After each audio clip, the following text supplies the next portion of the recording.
Selama ribuan tahun, orang-orang telah mencari tempat pemakaman Raja Solomon.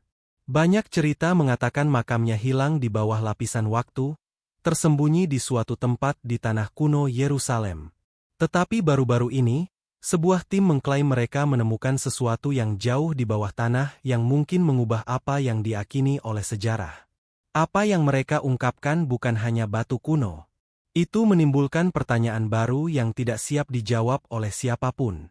Kisah tentang Raja Solomon telah diceritakan selama lebih dari 2000 tahun. Dalam teks-teks kuno, dia digambarkan sebagai penguasa yang kuat dari Israel. Dikenal karena kebijaksanaan, kekayaan, dan proyek pembangunan besar-besaran. Banyak tradisi keagamaan percaya bahwa dia hidup sekitar 3000 tahun yang lalu. Tetapi ketika berbicara tentang tempat pemakamannya, sejarah menjadi sangat tidak jelas dengan cepat. Tidak ada catatan arkeologi yang pasti yang secara langsung menunjukkan di mana Raja Solomon dimakamkan. Beberapa tulisan kuno menyarankan dia dimakamkan di Yerusalem, di dekat kota kerajaan tempat dia memerintah. Tradisi lain mengatakan makamnya mungkin telah disembunyikan untuk melindunginya dari penyerang dan penjara. Seiring waktu, ide-ide ini bercampur dengan legenda, membuat kebenaran menjadi semakin sulit dipisahkan dari kepercayaan. Yerusalem sendiri membuat misteri ini semakin dalam. Ini adalah salah satu kota tertua yang terus dihuni di dunia. Selama ribuan tahun, kota ini telah dihancurkan dan dibangun kembali berkali-kali. Setiap lapisan kota berada di atas lapisan lain dari masa yang berbeda. Ini berarti bahwa struktur yang lebih tua sering terkubur jauh di bawah permukaan tanah modern. Karena hal ini, banyak sejarawan percaya bahwa jika makam Raja Solomon masih ada, kemungkinan besar berada jauh di bawah tanah, mungkin di bawah bangunan yang lebih baru dari zaman Romawi, Bizantium, atau bahkan periode kuno yang lebih awal.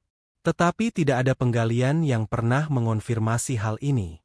Sebagian besar upaya hanya menemukan ruang pemakaman yang tidak terkait atau struktur dari peradaban lain yang lebih belakangan.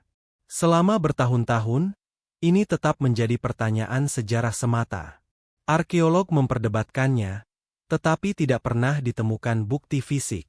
Beberapa ahli bahkan percaya makam itu mungkin telah dihancurkan sepenuhnya selama Perang Kuno. Yang lain berpikir bahwa makam itu masih tersembunyi, belum tersentuh, menunggu di bawah area yang belum pernah dieksplorasi sepenuhnya. Lalu, sesuatu berubah. Sebuah penyelidikan baru dimulai di area yang sudah lama dipelajari tetapi belum pernah dipahami sepenuhnya. Teknologi pemindaian tanah, yang dapat melihat di bawah permukaan tanpa menggali, mulai menunjukkan formasi yang tidak biasa. Bentuk-bentuk ini tidak cocok dengan struktur yang diketahui dari periode sejarah kemudian. Mereka terlihat terlalu terorganisir, terlalu sengaja, dan terlalu kuno. Awalnya, tim mengira itu mungkin formasi batu alam. Tetapi pemindaian berulang menunjukkan sesuatu yang berbeda. Ada garis lurus, ruang-ruang, dan kemungkinan jalur di bawah tanah yang dalam. Beberapa struktur ini tampak mengikuti pola yang tidak sesuai dengan rencana kota kuno manapun dari daerah tersebut. Disinilah cerita bergeser dari teori ke penyelidikan. Jika struktur ini buatan manusia, kemungkinan besar berasal dari zaman yang jauh lebih kuno daripada bangunan-bangunan yang tercatat di Yerusalem. Dan jika penanggalan waktunya benar, mereka bahkan mungkin terkait dengan era yang secara tradisional dikaitkan dengan Raja Solomon sendiri. Tetapi belum ada yang dikonfirmasi. Tim tahu bahwa pemindaian bawah tanah kadang-kadang bisa menyesatkan. Apa yang terlihat seperti ruang bisa jadi rongga alami. Apa yang tampak seperti struktur bisa jadi ilusi yang dibuat oleh lapisan batu yang bergeser.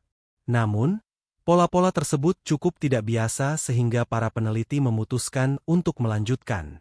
Rencana penggalian terkendali dibahas. Izin-izin diperiksa dengan hati-hati. Keamanan ditingkatkan. Dan keheningan menyelimuti proyek ini, saat kabar tentang penemuan yang mungkin ini perlahan menyebar di kalangan akademik. Semakin mereka mempelajari data, semakin satu pertanyaan tumbuh. Jika ini bukan alami, dan bukan dari peradaban yang diketahui, lalu apa sebenarnya yang terkubur di bawah tanah ini? Dan yang lebih penting lagi, Mengapa tidak pernah ditemukan sebelumnya? Jawaban-jawaban tampak dekat, tetapi juga sangat tersembunyi. Saat tim bersiap untuk menggali, mereka melihat satu pembacaan terakhir dari pemindaian bawah tanah. Itu menunjukkan ruang tertutup, benar-benar terisolasi dari lapisan-lapisan sekitarnya, seolah-olah sengaja dilindungi. Tak ada yang berbicara sejenak, karena apa yang tersembunyi di bawahnya tidak tampak seperti reruntuhan. Itu terlihat seperti sesuatu yang dimaksudkan untuk tetap tersembunyi selamanya. Tantangan pertama sederhana, tetapi sulit. Tim harus memastikan apakah sinyal bawah tanah tersebut adalah struktur nyata atau hanya formasi alami. Dalam arkeologi, tanah sering kali berbuat tipu daya. Lapisan batu bisa retak dalam garis lurus. Air bisa membentuk ruang kosong yang tampak seperti ruangan. Bahkan terowongan kuno dari zaman yang lebih belakangan bisa membingungkan pemindaian awal. Untuk mengurangi ketidakpastian, tim menggunakan beberapa sistem pemindaian sekaligus. Radar penetrasi tanah, pencitraan termal, dan pemetaan seismik semuanya diterapkan di area yang sama. Setiap sistem bekerja secara berbeda. Satu mengirim gelombang radio ke dalam tanah. Yang lain mendeteksi perubahan panas. Yang ketiga mengukur bagaimana gelombang suara bergerak melalui lapisan tanah dan batu. Ketika ketiga sistem mulai menunjukkan bentuk yang serupa, perhatian pun meningkat. Data menunjuk pada sebuah struktur besar di bawah tanah. Bukan sebuah lubang pemakaman kecil atau gua alami. Tampaknya terorganisir, dengan tepi yang jelas dan ruang yang terhubung. Beberapa area tampak seperti koridor. Yang lain seperti ruang tertutup. Kedalaman menunjukkan bahwa struktur ini mungkin tidak tersentuh selama ribuan tahun. Tetapi, tim tetap berhati-hati. Kota kuno di daerah ini sangat kompleks. Banyak peradaban dibangun di atas satu sama lain. Sebuah struktur yang tampak kuno bisa jadi sebenarnya berasal dari periode yang lebih baru, terkubur di bawah reruntuhan dan waktu. Jadi, langkah berikutnya adalah membandingkan. Para peneliti membandingkan tata letak bawah tanah ini dengan pola arsitektur yang dikenal dari berbagai era. Mereka mempelajari reruntuhan Kanaan, pemukiman Israel awal, dan bangunan Romawi yang lebih belakangan. Sebagian besar pola tidak cocok. Struktur di bawah tanah ini tampak lebih tua dalam gaya desain, tetapi lebih maju dalam perencanaan. Ini menimbulkan ketegangan di antara para peneliti. Beberapa percaya itu bisa menjadi situs upacara. Yang lain berpikir itu mungkin bagian dari sistem penyimpanan yang terlupakan atau jaringan air. Tetapi satu detail lebih menonjol dari yang lain. Struktur itu tampak tertutup rapat. Bukan runtuh. Bukan hancur. Tetapi sengaja ditutup. Lapisan batu tampak memblokir titik akses. Di beberapa tempat, radar menunjukkan apa yang tampak seperti batuan lempengan yang cocok, ditempatkan sedemikian rupa yang menunjukkan usaha manusia. Jika benar, ini berarti struktur itu tidak ditinggalkan. Itu dilindungi. Ini mengubah segalanya. Sebuah ruang bawah tanah tertutup di daerah seperti Yerusalem bukan hanya temuan arkeologi. Itu menjadi pertanyaan sejarah dengan bobot budaya dan keagamaan. Itulah sebabnya tim berhenti sebelum penggalian dilakukan. Izin-izin harus diperiksa lagi. Keamanan ditingkatkan. Dan hanya sekelompok kecil spesialis yang diizinkan melanjutkan penyelidikan. Saat mereka bersiap, mereka menandai koordinat tepat dari ruang paling dalam tersebut. Data menunjukkan sesuatu yang tidak biasa tentang posisinya. Itu tidak berada di tengah-tengah struktur modern. Sebaliknya, tampak sedikit bergeser, seolah-olah ditempatkan secara sengaja jauh dari garis konstruksi berikutnya. Seorang peneliti mencatat sesuatu secara diam-diam. Jika sebuah tempat pemakaman tersembunyi di zaman kuno, kemungkinan besar ditempatkan jauh dari pusat yang jelas. Tetapi ini masih spekulasi. Tidak ada yang bisa mengonfirmasi apapun saat ini. Beberapa hari kemudian, sebuah titik masuk terkendali dipilih. Alih-alih menggali langsung ke ruang tersebut, tim memilih pendekatan dari samping, mengikuti koridor sinyal sempit yang terdeteksi radar. Ini mengurangi risiko runtuh dan membantu melestarikan artefak yang mungkin ada di dalamnya. Saat penggalian dimulai, lapisan tanah berubah. Lapisan atasnya modern. Lalu muncul puing-puing dari zaman Romawi. Di bawahnya, fragmen batu yang lebih tua mulai terlihat. Dan semakin dalam, tanah menjadi padat, tidak tersentuh, dan anehnya kering. Semakin dekat mereka ke ruang tersebut, semakin sunyilah lingkungan di sekitarnya. Bahkan alat-alat tampak berperilaku berbeda di tanah yang padat ini. Lalu, sesuatu yang tak terduga muncul di dinding tanah itu. Sebuah potongan lurus. Buchan retaken alamy. Buchan erosi. Sebuah garis bersih di batu, seolah-olah sesuatu dengan sengaja dibentuk atau disegel. Tim berhenti lagi. Karena ini adalah tanda fisik pertama yang cocok dengan hasil pemindaian bawah tanah. Dan ini berarti mereka sekarang berdiri di ambang sesuatu yang tidak pernah dibuka selama ribuan tahun. Keputusan terakhir untuk membuka ruang ini tidak diambil dengan cepat. Dibutuhkan beberapa hari untuk tinjauan, pemeriksaan keamanan, dan pemindaian ulang. Tim tahu bahwa sekali segel itu dibuka, tidak ada yang akan tetap utuh. Dalam arkeologi, momen pertama terpapar sangat krusial. Udara, kelembapan, dan cahaya bisa mengubah bahan kuno dalam hitungan menit. Jadi, pembukaan direncanakan secara bertahap. Sebuah titik masuk kecil dibuat terlebih dahulu. Buchan Pengalian Penu. Cukup untuk memasukkan kamera tipis dan sensor lingkungan. Tujuannya sederhana. Melihat ke dalam sebelum benar-benar masuk.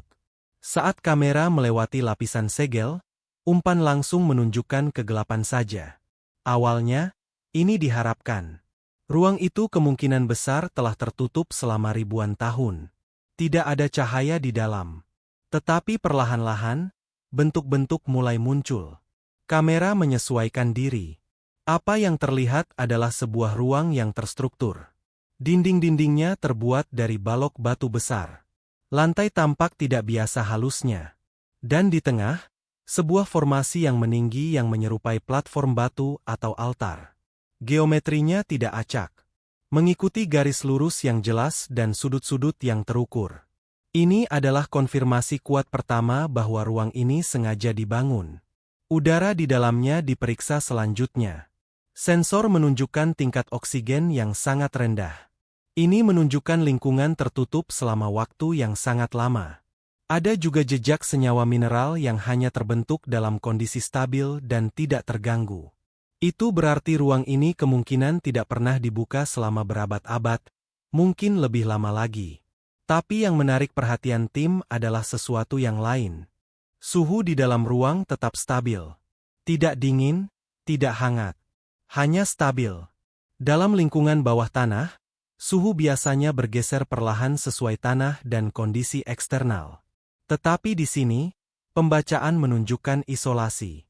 Kemudian, masuklah peninjauan fisik pertama. Sebuah lorong sempit dibuka dengan hati-hati. Tidak menggunakan mesin berat. Hanya alat tangan dan penggalian terkendali. Debu memenuhi udara saat segel perlahan dilonggarkan. Tim bekerja dalam keheningan, sadar bahwa kesalahan kecil sekalipun bisa merusak apapun yang ada di dalamnya. Saat pintu masuk cukup besar untuk seseorang masuk, hanya 2 spesialis yang masuk terlebih dahulu. Kamera mengikuti mereka dengan ketat. Di dalam, ruang itu lebih besar dari yang diperkirakan.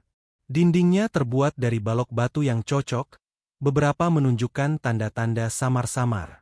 Bukan tulisan dalam bahasa yang dikenal, tetapi simbol berulang yang diukir ke permukaan. Ukiran-ukiran ini dangkal tetapi sengaja dibuat, menunjukkan bahwa itu penting, bukan sekadar dekorasi. Lantai sebagian besar bersih, tetapi ada area di mana objek pernah ditempatkan. Cetakan di debu menunjukkan barang-barang telah diangkat sejak lama, atau mungkin tidak pernah benar-benar ditempatkan dengan sempurna. Di ujung ruang, tim memperhatikan sesuatu yang tidak biasa. Sebuah struktur persegi panjang, sedikit meninggi, ditempatkan tepat di tengah dinding belakang. Tampaknya seperti kotak batu yang tertutup atau sarkofagus. Tetapi tidak ada bukaan yang terlihat. Tidak ada inskripsi di permukaannya. Hanya batu halus yang dibentuk dengan presisi. Keheningan di dalam ruang itu terasa nyata bahkan melalui umpan kamera. Ruang itu terasa terkunci, hampir terisolasi dari dunia luar. Seorang peneliti mendeskripsikannya dengan hati-hati dalam rekaman. Struktur itu tidak terasa seperti tempat pemakaman secara tradisional. Lebih seperti sebuah penutup yang dilindungi, seolah-olah ruang itu dirancang untuk menyembunyikan sesuatu, bukan sekadar menyimpan mayat. Tapi, belum ada yang menyimpulkan. Semuanya tetap sebagai pengamatan. Sampel diambil dari dinding dan lantai. Analysis awal menunjukkan jejak organik yang terperangkap dalam lapisan mineral. Ini bisa membantu menentukan usia ruang tersebut.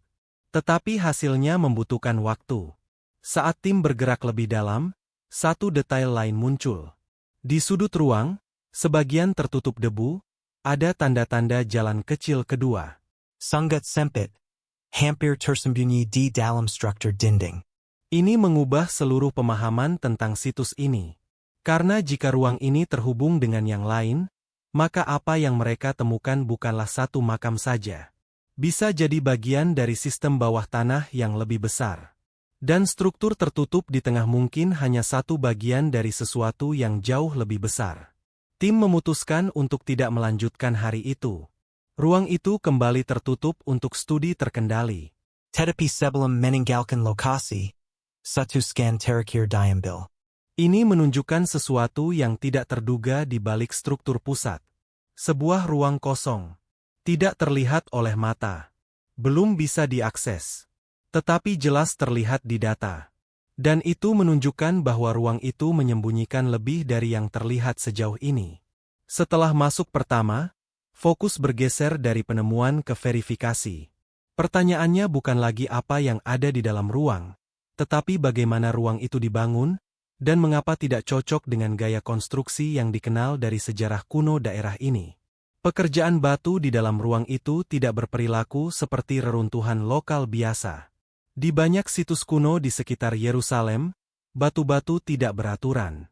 Pembangun menggunakan batu yang tersedia, sering memotongnya secara kasar dan menyusun sebaik mungkin. Tetapi di sini, balok-baloknya berbeda. Mereka dibentuk dengan presisi yang tidak biasa. Tepi-tepinya terlihat lurus, hampir terlalu lurus untuk alat yang diakini ada pada zaman itu. Sambungan antar batu sangat rapat, dengan celah minimal yang terlihat. Di beberapa area, balok-balok tampak terkunci satu sama lain dalam pola yang menunjukkan perencanaan yang cermat, bukan sekadar tumpukan. Ini menimbulkan pertanyaan langsung di kalangan para peneliti.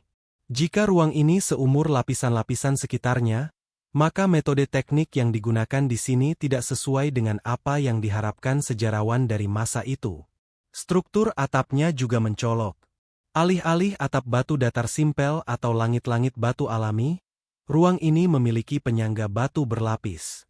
Penyangga ini membentuk pola yang membantu mendistribusikan beban secara merata. Ini adalah metode yang terlihat di peradaban kemudian, tetapi tidak umum diasosiasikan dengan masa yang dikaitkan dengan Raja Solomon. Kontradiksi ini menimbulkan ketegangan dalam tim. Beberapa percaya bahwa ruang ini mungkin pernah diperbaiki atau dimodifikasi di abad-abad kemudian. Yang lain berpendapat bahwa seluruh struktur mungkin berasal dari fase konstruksi yang berbeda dan belum diketahui dalam sejarah daerah ini. Tapi ada satu detail lagi yang membuat semuanya semakin rumit. Tanda-tanda alat. Pada beberapa batu, terlihat garis-garis halus. Di bawah mikroskop, garis-garis ini menunjukkan konsistensi.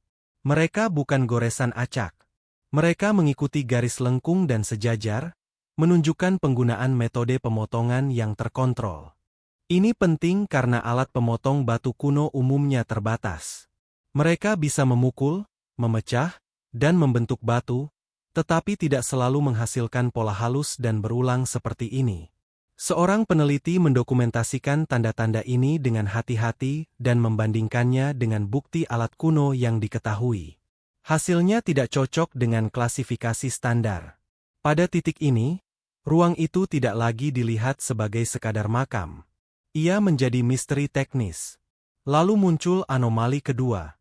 Di salah satu bagian dinding, Batu menunjukkan tanda-tanda penguatan internal. Jejak logam terdeteksi dari sampel mikroskopis yang diambil dari permukaannya. Ini tidak biasa karena penggunaan logam dalam penguatan struktural tidak umum dalam arsitektur kuno awal di daerah ini. Kehadiran jejak ini menimbulkan pertanyaan serius. Apakah struktur ini dibangun menggunakan teknik yang maju untuk zamannya, atau dibangun di periode yang berbeda dari yang awalnya diasumsikan? Sementara itu, struktur bata di pusat ruang teras minarik perhatian. Permukaannya tetap halus, tetapi pemindaian mendalam mengungkapkan sesuatu yang tak terduga di bawah lapisan luarnya. Ada lapisan internal yang tersembunyi. Ini menunjukkan bahwa struktur itu bukan hanya balok batu utuh. Mungkin dibangun secara bertahap atau dirancang dengan ruang tersembunyi di dalamnya yang tidak terlihat dari luar. Gagasan tentang penyembunyian sengaja mulai muncul lagi dalam diskusi. Mengapa sebuah ruang dibangun dengan presisi sedemikian rupa, lalu disegel begitu rapat sehingga tetap tersembunyi selama ribuan tahun? Semakin dalam analisis dilakukan, semakin banyak kontradiksi muncul. Bahkan pola aliran udara di dalam ruang ini tidak berperilaku secara alami. Ada arus kecil yang berarah tertentu, seolah-olah ruang ini dirancang untuk mengendalikan pergerakan udara melalui saluran tersembunyi. Tetapi tidak ada ventilasi yang jelas. Tim mulai memetakan setiap anomali dengan hati-hati. Setiap ketidakteraturan menambah lapisan lain ke dalam misteri, tetapi juga meningkatkan ketidakpastian. Pada suatu titik, seorang peneliti diam-diam mencatat sesuatu dalam tinjauan. Jika teknik-tekniknya tidak cocok dengan garis waktu yang diketahui, maka baik penanggalan salah, maupun sejarah konstruksi di daerah ini lebih kompleks dari yang selama ini diakini. Tidak ada yang langsung menjawab, karena kedua kemungkinan ini membawa implikasi yang serius. Saat analisis berlanjut, perhatian kembali ke jalan sempit yang terdeteksi sebelumnya. Jika ruang ini bagian dari sistem yang lebih besar, maka perbedaan struktural ini mungkin hanya satu bagian dari jaringan yang jauh lebih tua. Tapi masuk ke jalan itu belum memungkinkan. Terlalu tidak stabil dan terlalu sempit. Jadi, untuk saat ini, ruang itu tetap sebagai satu-satunya jendela ke apapun yang tersembunyi di bawah sana. Dan bahkan jendela itu mulai menimbulkan lebih banyak pertanyaan daripada jawaban. Artefak-artefak yang pertama kali dikonfirmasi mengubah suasana di lokasi penelitian. Sampai titik ini, semuanya adalah struktur, batu, dan pengukuran. Tetapi kini, benda-benda fisik telah dipulangkan dari lantai dan sudut ruang yang telah lama tertutup debu. Mereka tidak besar. Kebanyakan kecil, rapuh, dan sebagian tertutup mineral. Setiap objek harus ditangani dengan sangat hati-hati. Bahkan perubahan kecil dalam kelembapan atau sentuhan bisa merusaknya. Kelompok pertama objek terlihat seperti fragmen bahan ukiran. Beberapa adalah pecahan batu dengan simbol samar.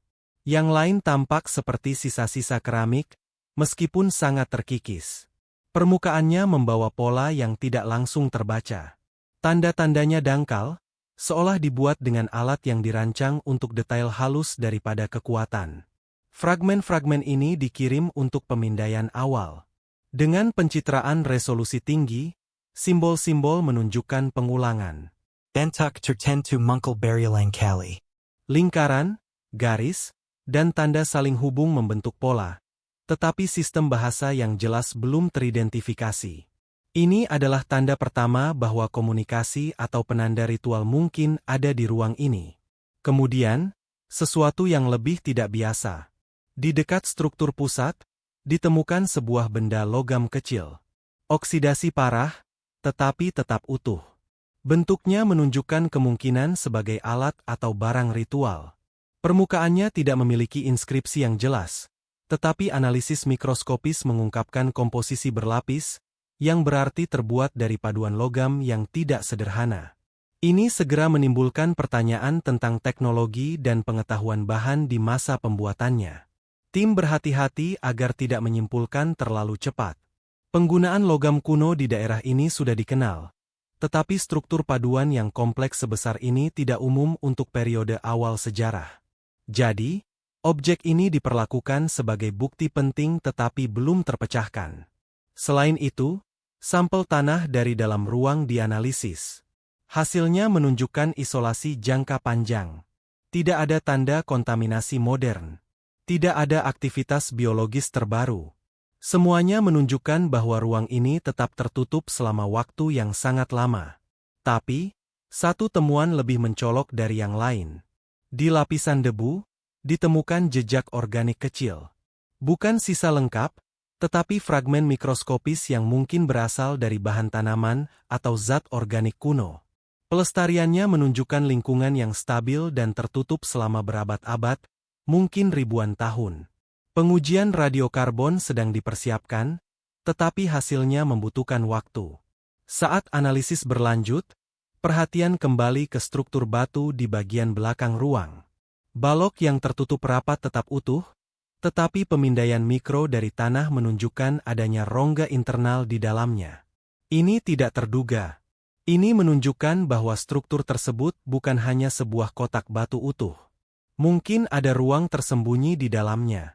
Ini mengubah cara pandang tim terhadapnya. Itu bukan lagi sekadar kotak batu.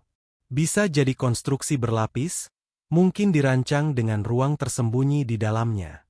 Sementara itu, artefak dari lantai ruang diorganisasi ke dalam kategori. Barang-barang dengan simbol dipisahkan dari fragmen biasa. Objek logam diisolasi untuk studi kimia.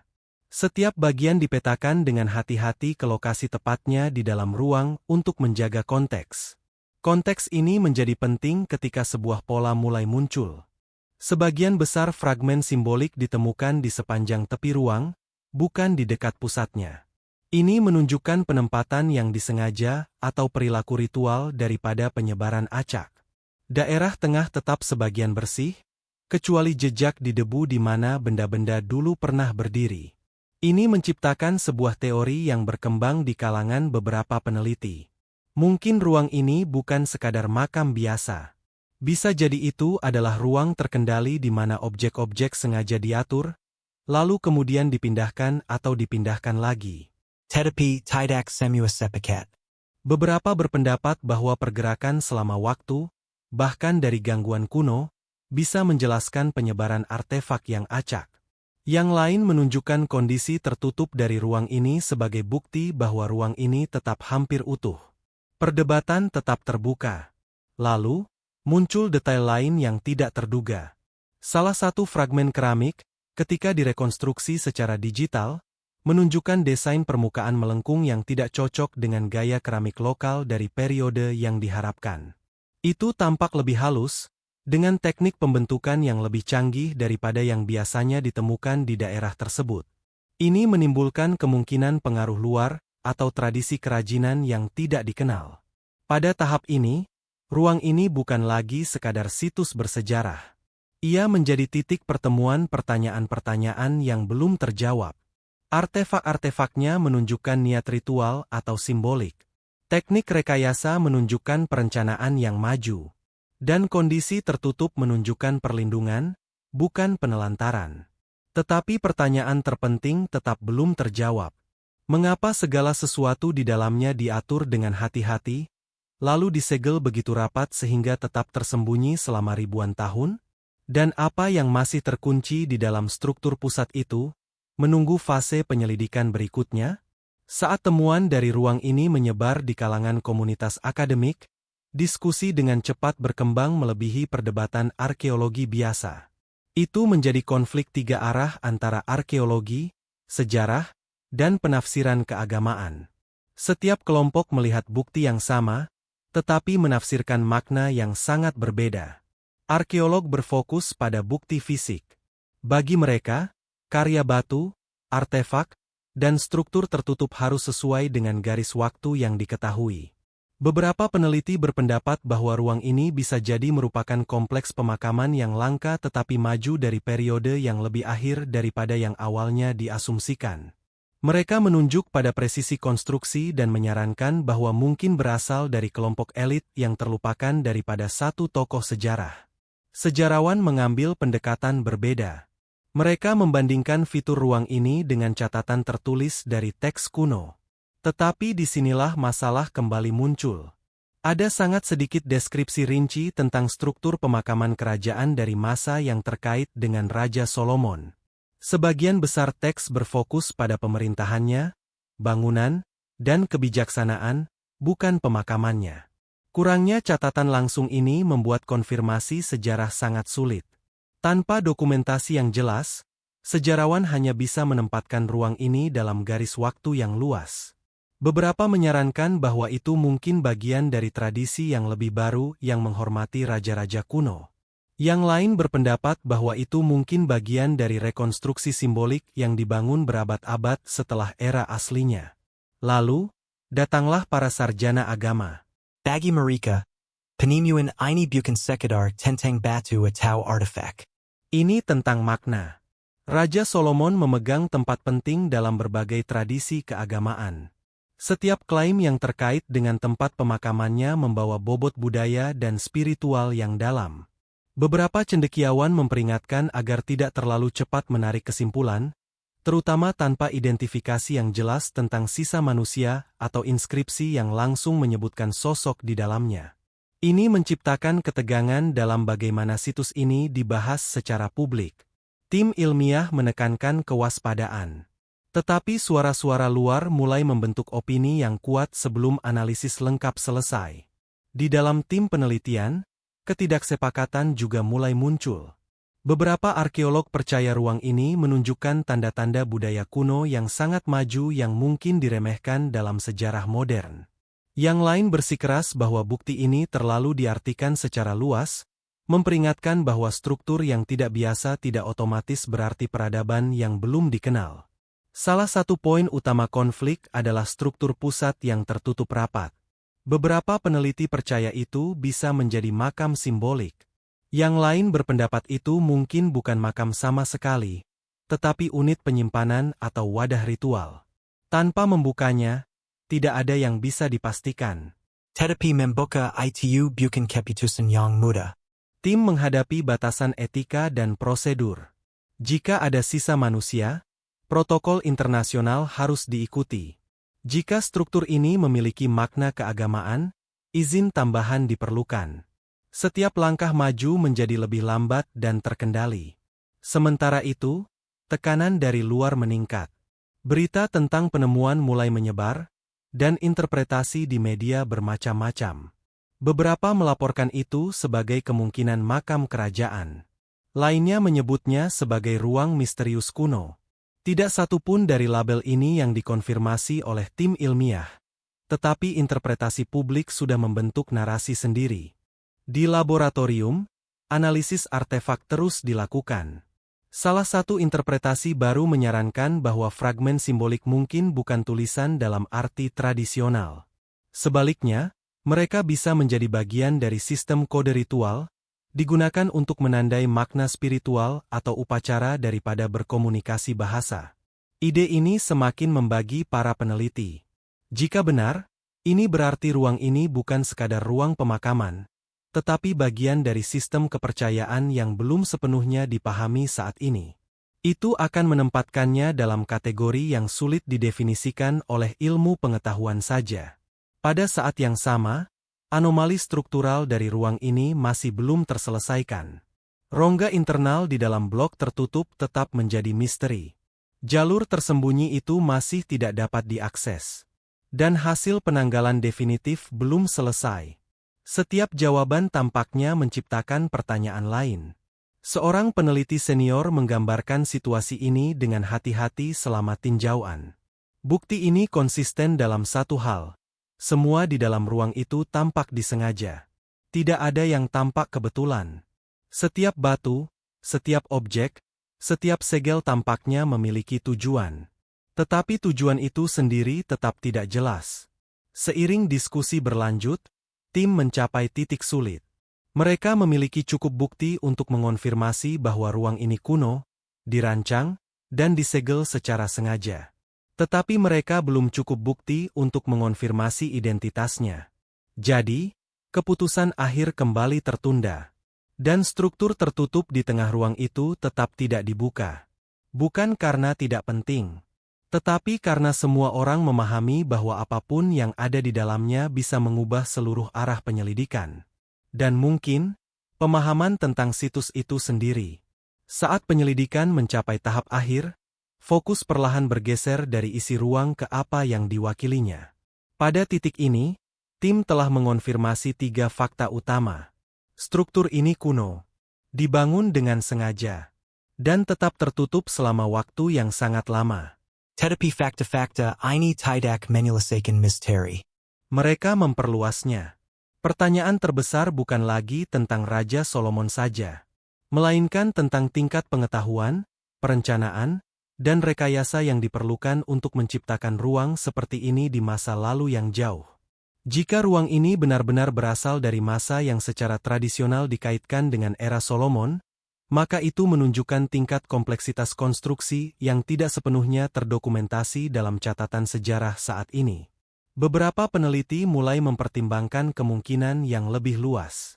Ruang ini mungkin bagian dari jaringan besar struktur bawah tanah yang tersembunyi di bawah Yerusalem kuno. Jalan kecil yang terdeteksi sebelumnya mendukung gagasan ini, meskipun belum dieksplorasi sepenuhnya. Jika lebih banyak ruang ditemukan, maka situs ini bisa menjadi bagian dari sistem bawah tanah yang dibangun untuk perlindungan, penyimpanan, atau tujuan ritual. Tapi, belum ada bukti. Hanya sinyal dan pola. Garis pikiran lain berfokus pada ingatan budaya. Masyarakat kuno seringkali menjaga tempat penting melalui tradisi lisan jauh setelah bukti fisik hilang. Mungkin gagasan tentang makam kerajaan tetap hidup dalam cerita, meskipun lokasi aslinya terlupakan atau disembunyikan. Dalam pandangan ini, ruang ini bisa mewakili struktur kuno nyata yang kemudian menjadi terkait dengan sosok simbolis dalam sejarah.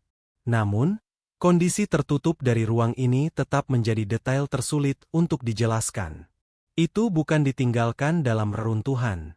Itu ditutup dengan sengaja. Itu menunjukkan kesadaran, perencanaan, dan tujuan saat disegel. Pertanyaannya kemudian menjadi sederhana, tetapi berat. Apa yang mereka coba sembunyikan? Saat analisis ilmiah berlanjut, tidak ditemukan bukti gangguan modern. Ini mengonfirmasi bahwa ruang ini belum diubah baru-baru ini.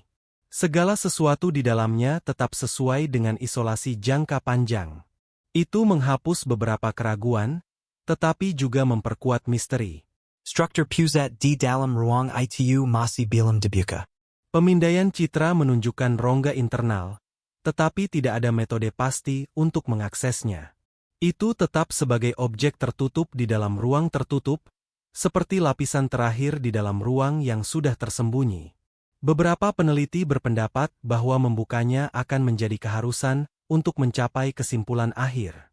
Yang lain memperingatkan bahwa melakukannya tanpa pemahaman penuh bisa menghancurkan bukti penting selamanya.